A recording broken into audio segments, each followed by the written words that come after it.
Sinisimulan na ng bagong upong CEO ng PhilHealth na ayusin ang mga problema sa ahensya para matukoy ang mga nasasayang na pondo at mailaan ito sa mas epektibong serbisyo.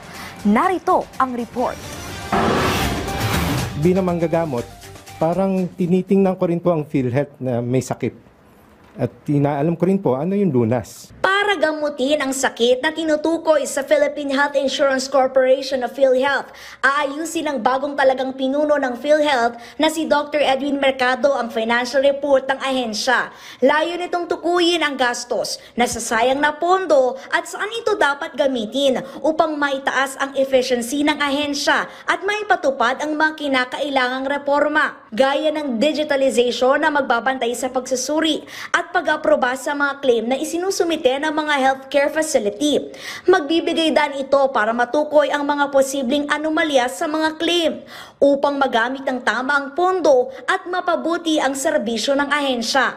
Tulad na lamang ng pagpapalawig ng benefit packages o serbisyong medikal na maaring gamitin o i-claim sa PhilHealth. Imumungkahi ko po kasi yung mga 20 or 30 diseases na mas malimit ay hindi yung necessarily yun yung nagkokos ng catastrophic spending.